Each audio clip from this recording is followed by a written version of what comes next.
Hello అండి. Welcome to my channel. 'Karthika Deepam' సీరియల్‌లో updates తెలుసుకోవాలంటే మా ఛానల్‌ని సబ్స్క్రైబ్ చేసుకోండి, లైక్ చేయండి. ఇక సీరియల్‌లోకొచ్చేస్తే దశరథకి నిజం చెప్పిన డాక్టర్. షాక్‌లో శివన్నారాయణ ఫ్యామిలీ. అసలేం జరిగిందో చూద్దామా? దీప డాక్టర్ దగ్గరికెళ్ళి ఆపరేషన్ చేయమని బ్రతిమలాడుతా ఉంటే డాక్టర్, లేదు దీప, ఆపరేషన్ చేస్తే నీ కడుపులో ఉన్న బిడ్డ చనిపోతుంది. ఒక ప్రాణాన్ని కాపాడ్డానికి మరో ప్రాణాన్ని నేను తీయలేను. దానికి నేను అస్సలు ఒప్పుకోలేను అని అంటా ఉంటే, దీప డాక్టర్ చేతులు పట్టుకొని, డాక్టర్, ప్లీజ్ డాక్టర్, ఎలాగైనా మా అమ్మని కాపాడండి. మా అమ్మ పడే బాధని నేను చూడలేకపోతున్నాను. ఆవిడ గతం కూడా మర్చిపోయింది. నేనెవరో కూడా మా అమ్మకు గుర్తులేదు. మా నాన్న కూడా గుర్తులేడు. ఇంట్లో వాళ్ళెవ్వరు గుర్తులేరు. నా తల్లి రుణాన్ని నేను తీర్చుకోవాలి. ప్లీజ్ డాక్టర్, కాపాడండి. పెంచిన తల్లి ఎలాగో చనిపోయింది. ఉన్న తల్లిని నేను పోగొట్టుకోలేను. ప్లీజ్ డాక్టర్, అర్థం చేసుకోండి అని అంటా ఉంటే డాక్టర్, లేదు దీపా, కార్తీక్‌కి తెలియకుండా ఈ పని చేస్తే నా బిడ్డని చంపే హక్కు మీకెవరిచ్చారు అని నన్నడుగుతాడు. కార్తీక్ దీనికి అస్సలు ఒప్పుకోడు. నువ్వు చెప్పకపోతే నిన్ను కూడా క్షమించడు. తర్వాత నా బిడ్డని నువ్వెందుకు చంపేశావు అని అడుగుతాడు. కార్తీక్‌కి నిజం చెప్పు దీపా అనగానే దీప, నేనొప్పిస్తాను డాక్టర్ గారు. ఎలాగైనా మా బావని నేనొప్పిస్తాను అని అంటా ఉంటే డాక్టర్, నువ్వెన్ని చెప్పినా సరే నీ కడుపులో ఉన్న బిడ్డని చంపడం నాకిష్టం లేదు అని అంటా ఉంటే కార్తీక్ అక్కడికొస్తాడు. ఏంటి దీప ఇక్కడున్నావు? అసలెప్పుడొచ్చావు నాకు చెప్పకుండా? అని అడుగుతా ఉంటే దీప కార్తీక్‌ని పట్టుకొని, నాన్నని ఆ పరిస్థితిలో చూస్తే నా గుండె తరుక్కుపోయింది బావ. నేను ఆ పరిస్థితుల్లో చూడలేక వచ్చేశాను. డాక్టర్‌ని ఆపరేషన్ చేయమని అడుగుతుంటే డాక్టర్ హారిక గారు ఒప్పుకోవటం లేదు. ఎంత బ్రతిమలాడినా డాక్టర్ అస్సలు ఒప్పుకోవడం లేదు బావ అని అంటా ఉంటే కార్తీక్ మౌనంగా అలా ఉండిపోతాడు. ఏంటి బావా ఏం మాట్లాడవు? నువ్వన్నా చెప్పు బావా! మా నాన్న పరిస్థితి చూసావు గదా! మా అమ్మకి ఎలా అయిపోయిందో చూస్తున్నావు కదా! మా అమ్మకేమైనా అయితే మా నాన్న గూడా మనకి దక్కడు బావా! వాళ్ళకేమైనా జరిగితే మనం సంతోషంగా ఉండగలమా బావా! అని ఏడుస్తా ఉంటది. అని అంటా ఉంటే అప్పుడే డాక్టరొచ్చి, చెప్పాను కదా దీప, కార్తీక్ ఒప్పుకోడు అని. కార్తీక్, మీ ఆవిడకి మీరైనా చెప్పండి. తను బిడ్డని చంపుకుంటా అంటుంది. అప్పుడే డాక్టర్, చెప్పాను కదా దీప, కార్తీక్ ఒప్పుకోడు అని. కార్తీక్, దీపకి మీరైనా చెప్పండి. బిడ్డని చంపుకుంటా అంటుంది. అని అంటా ఉంటే కార్తీక్, అదే డాక్టర్, మీరు ఆపరేషన్ చేసేయండి. నేనే దీపతో కలిసొద్దాం అనుకున్నా. మా మామయ్య పరిస్థితి, మా అత్తయ్య పరిస్థితి అస్సలు బాలేదు అనగానే డాక్టర్, కార్తీక్, నువ్వు గూడా అలా మాట్లాడుతున్నావేంటి? నీకేమైనా మతిపోయిందా? దీప నువ్వు కలిసి ఇలాంటి నిర్ణయం తీసుకున్నారేంటి? అని అడుగుతా ఉంటే కార్తీక్, మరేం చేయమంటారు డాక్టర్? మేనల్లుడుగా మా మావయ్యకి నేనేమీ చేయలేకపోతున్నాను. మాకు ఇంతకన్నా వేరే దారి లేదు. ఎంత వీలైతే అంత తొందరగా ఆపరేషన్ చేయండి డాక్టర్ అనగానే డాక్టర్, ఏంటి కార్తీక్ నువ్వు గూడా అని అంటా ఉంటే కార్తీక్, ప్లీజ్ డాక్టర్, ఎలాగైనా చేయండి. ఎలాగైనా మా అత్తని కాపాడండి డాక్టర్ అనగానే డాక్టర్ ఆలోచిస్తూ ఉండిపోతది. ఇగ కార్తీక్ ఇంకా దీప ఇంటికెళ్తారు. ఇగ కార్తీక్ ఇంకా దీప ఇంటికెళ్ళగానే దశరథ, దీప ఎక్కడికెళ్లారమ్మా అనగానే దీప, ఏం లేదు అయ్యగారు, చిన్న పనుంటే బయటికెళ్ళాము. ఏమైనా కావాలా అని అడుగుతది. దశరథ, ఏం లేదురా, నాకు నువ్వుంటేనే ధైర్యంగా ఉంటది. ఎటూ వెళ్ళకు కార్తీక్ అని అంటాడు. సరే మావయ్య, నాకు కారు దగ్గర చిన్న పనుంది. దీప, నువ్వెళ్ళి వంట చేయి అనగానే దీప వెళ్ళిపోతది. ఇటు జోష్న పారు దగ్గరకొచ్చి, ఏంటి గ్రాని, దీప కార్తీక్ ఇంట్లో కనబడటం లేదు. బావ వచ్చాడా అనగానే పారు, వచ్చారే, ఇప్పుడే వచ్చారు. ఎందుకో దీప ఎటో వెళ్ళిపోయిందని కార్తీక్ వెతుకుతా ఉన్నాడు. ఇద్దరు కలిసి ఇప్పుడే వచ్చారు. ఎక్కడికి వెళ్లారో తెలియదు గాని ఏదో పెద్ద పని మీదే వెళ్ళుంటారే అని అంటా ఉంటే జోష్న ఆలోచిస్తూ అలా ఉండిపోతది. పారు ఏమో, ఏంటే మీ అమ్మ అయితే ఎవరిని గుర్తుపట్టడం లేదు, అంతా మర్చిపోయింది అని అంటా ఉంటే జోష్న, తొందరగా ఆమె పోతే బావుంటుంది. నాకేం టెన్షన్ ఉండదు అప్పుడు అని మనసులో అనుకుంటూ ఉంటది. పైకి, గ్రాని, రేపు డాక్టర్ రిపోర్ట్స్ తీసుకొస్తే నా పరిస్థితేంటి? నేను ఇక్కడ అడ్డంగా బుక్కయిపోతాను. నన్ను ఎవరు సేవ్ జేస్తారు? ఒక పని చేయనా గ్రాని, నేను ఇంట్లో నుండి పారిపోనా? అనగానే పారు, పారిపోవే పారిపో.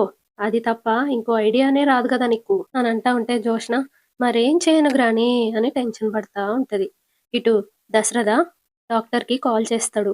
రిపోర్ట్స్ వచ్చాయా డాక్టర్ అని అడుగుతాడు. అని అంటా ఉంటే డాక్టర్, నేనే రిపోర్ట్స్ పట్టుకొని మీ దగ్గరకొస్తానండి. వచ్చాక మీకు వివరంగా చెప్తాను అని అంటది. దశరథ, సరే డాక్టర్ అని ఫోన్ కట్ చేస్తాడు. ఇదంతా పారు ఇంకా జోష్న వింటారు. జోష్న కంగారు పడుతూ పారుతో, అయిపోయింది, అంతా అయిపోయింది. ఈసారి గూడా మీ రిపోర్ట్స్ మ్యాచ్ కావు. డాక్టరొస్తే మన బండారమంతా బయటపడుతుంది. ఇప్పుడేం చేయాలి? అని టెన్షన్ పడుతూ లోపల లోపల జోష్న ఏం చేయాలో నాకు తెలుసు అనుకుంటూ బయటకొస్తది.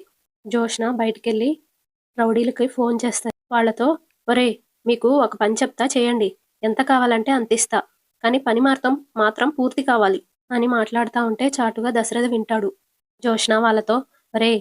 ఆ డాక్టర్ మాత్రం మా ఇంటికి రావడానికి వీల్లేదు. మధ్యలోనే ఆమె కార్‌కి యాక్సిడెంట్ చేయండి అని అంటది. అదంతా విని దశరథ షాక్ అయితాడు.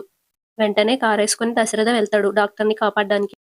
జోష్న ఫోన్ పెట్టేసి తనలో తాను ఈ సన్నాసులు సరిగ్గా పనిచేస్తారో లేదో మొన్న దీప విషయంలో కూడా ఇలాగే మిస్ చేశారు. డాక్టర్‌ని కూడా మిస్ చేస్తే వామ్మో! డాక్టర్ వచ్చేసి నిజం చెప్పేస్తే మా బ్రతుకులు ఏమైపోవాలి అనుకుంటూ టెన్షన్ పడుతూ ఇంట్లో ఉన్న తన రివాల్వర్ తీసుకొని వెళ్తది. దశరథ కంటే స్పీడ్‌గా వెళ్తది. వెళ్ళి డాక్టర్ కార్‌కి అడ్డంగా కారు పెడతది. వెనకాలే దశరథ్ ఉంటాడు. జోష్న అలా చేయడం దశరథ్ చూస్తాడు. దిగి గమనిస్తాడు ఏం చేస్తదా అని. చాటుగా చూస్తా ఉంటాడు. ఏం మాట్లాడతారో విందాం అనుకుంటాడు. డాక్టర్ కారు దిగి జోష్నని ఎందుకు జోష్న కారు అడ్డంగా పెట్టావు? పక్కకి తీయి కారు అని అంటా ఉంటే జోష్న వెళ్ళి మీ చేతిలో ఉన్న రిపోర్ట్స్ నాకిచ్చేసి మీరు వెనక్కి వెళ్ళిపోండి అని అంటా ఉంటే డాక్టర్ నేను భయపడతా అనుకున్నావా? ఈ రిపోర్ట్స్ ఎవరికివ్వాలో వాళ్ళకే ఇస్తాను. ఇంకొక రిపోర్ట్స్ కూడా ఉన్నాయి. అవి కూడా ఇస్తాను అని అంటా ఉంటది. జోష్న కోపంగా డాక్టర్ ఆ రిపోర్ట్స్ నాకివ్వమని చెప్తుంటే మీరెందుకు కోపంగా అలా మాట్లాడుతున్నారు? ఆ రిపోర్ట్స్ నాకిచ్చేయండి అని అంటా ఉంటది. జోష్న నీకు రిపోర్ట్స్ ఇవ్వాల్సిన అవసరం నాకు లేదు. అయినా నువ్వు దశరథ కూతురివి కాదు. ఆ విషయం నీకు తెలుసా? నీకు తెలుసు గాబట్టే ఆ రోజు బ్లడ్ శాంపిల్స్ ఇవ్వడానికి భయపడ్డావు కదా! నాకు తెలుసు జోష్న. నీకు నిజం తెలుసు అన్న విషయం నాకు తెలుసు. పాపం దశరథ గారు, సుమిత్ర ప్రాణాలు నువ్వు కాపాడుతావని 1000 కళ్ళతో ఎదురు చూస్తున్నారు. నీకు మాత్రం ఏ బాధ లేదు. తల్లంటే కొంచెం కూడా ప్రేమ లేదు. కన్న తల్లి కాకపోయినా పెంచిన తల్లి అనే సానుభూతి కూడా లేదు. అనగానే జోష్న నవ్వుతూ బాధపడాల్సిన అవసరం నాకు లేదు అనంటది. ఇదంతా విని దశరథ షాకయిపోతూ ఉంటాడు. రిపోర్ట్స్ ఇస్తారా లేదా డాక్టర్ అని రివాల్వర్ చూపిస్తది. డాక్టరేమో ఏంటి బెదిరిస్తున్నావా జోష్న? షూట్ చేస్తావా? చెయ్. నువ్వెలా షూట్ చేస్తావో నేను చూస్తాను. ఇది పబ్లిక్ ప్లేసు. పైగా నేను మెసేజ్ చేశాను పోలీసులకి. కాసేపట్లో పోలీసులు గూడా వస్తారిక్కడికి అని అంటా ఉంటే అక్కడికి పోలీసుల జీపు సౌండ్ చేస్తూ వస్తది. జోష్న భయపడిపోయి కారు తీసుకొని వెనక్కి వెళ్ళిపోతది. ఇదంతా విని ఏం తెలియనట్టు దశరథ ఇంటికెళ్ళిపోతాడు. జోష్న ఇంకా దశరథ ఇంటికెళ్ళిపోయాక వెనకాలే డాక్టర్ ఎళ్తది. డాక్టర్‌ని చూసి అందరూ హాల్లోకొచ్చేస్తారు. జోష్న ఏం తెలియనట్టు ఏంటి డాక్టర్ ఇలా వచ్చారు అని అడుగుతది. అప్పుడు డాక్టర్ ఆ! కొన్ని నిజాలు బయట పెట్టడానికొచ్చాను అని డాక్టర్ అంటుంటే జోష్న తనలో తాను అమ్మో! అంతా అయిపోయింది. నా పనయిపోయింది. ఎలా తప్పించుకోవాలి? ఏం చేయాలి? అని టెన్షన్ పడతా ఉంటది. శివనారాయణ చెప్పండి డాక్టర్ గారు ఇలా వచ్చారు. మా సుమిత్ర పరిస్థితి ఏంటి డాక్టర్ గారు? అని అడుగుతా ఉంటే డాక్టర్ మీరు మొన్న బ్లడ్ శాంపిల్స్ ఇచ్చారు కదా! అవి సుమిత్ర గారి కూతురుతో మ్యాచ్ అయ్యాయి. మీ కన్న కూతురుతో మ్యాచ్ అయ్యాయి. అనగానే జోష్న ఇంకా పారు హ్యాపీగా ఫీల్ అయితారు. శివనారాయణ కూడా. దశరథ, కార్తీక్, దీప ఏందబ్బా ఇలా చెప్తుంది అని అనుకుంటూ ఉంటారు. ఏంటి మ్యాచ్ అయ్యాయా? అని దశరథ అడుగుతా ఉంటే డాక్టర్ జోష్నతో కాదండి. ఇది వేరే వాళ్ళతో మ్యాచ్ అయ్యాయి. జోష్న రిజల్ట్ పాజిటివ్ రాలేదు. నెగెటివే వచ్చింది. మళ్ళీ నేనిలా అన్నానని మా హాస్పిటల్ మీద అలిగేషన్ చెప్పొద్దండి. ఈసారి ప్రూఫ్‌గా తనకి మ్యాచ్ అయ్యే ఇంకో రిపోర్ట్స్ కూడా తీసుకొచ్చాను. చూడండి దశరథ గారు అని 2 రిపోర్ట్స్ డాక్టర్ దశరథకి ఇస్తది. దశరథ చూసి షాక్ అయితాడు. దీప శాంపిల్స్ సుమిత్రకి మ్యాచ్ అయ్యాయా? ఇదంతా నిజమా? అని అడుగుతా ఉంటే డాక్టర్ ఫస్ట్ టైమ్ చేసినప్పుడు సుమిత్ర గారికి జోష్న బ్లడ్ శాంపిల్స్ మ్యాచ్ అవ్వలేదని చెప్పాను కదండీ! మీరు అప్పుడు నమ్మలేదు. ఇప్పుడు చూడండి దీపవి మ్యాచ్ అయ్యాయి. జోష్నవి మ్యాచ్ కాలేదు. అంటే అర్థమైందా మీకు? అని డాక్టర్ అంటా ఉంటే దశరథ అర్థమైంది డాక్టర్ అని అంటా ఉంటాడు. ఇంట్లో వాళ్ళందరూ షాక్ అయితారు. డాక్టర్ ఏం అర్థమైందండి? అనగానే దీప మా కన్న కూతురని అర్థమైందండి అని దశరథ అంటా ఉంటే ఇంట్లో వాళ్ళందరూ షాక్ అయితారు. దీంతో అందరికీ నిజం తెలిసిపోతది. డాక్టర్ మీతో ఇంకో నిజం గూడా చెప్పాలండి. దీప మీ ఆవిడ గారికి బోన్ మ్యారో ఇస్తే తన కడుపులో ఉన్న బిడ్డని చంపుకోవాలి. అనగానే అందరూ షాక్ అయితారు. ఏంటబ్బా ఇలా జరిగింది అని బాధపడతా ఉంటారు. దశరథ నువ్వు మా కన్న కూతురువా అమ్మా అని ఏడుస్తా ఉంటాడు. నా వీడియో ఎలా అనిపించిందో చెప్పండి. సబ్స్క్రైబ్ చేసుకోండి.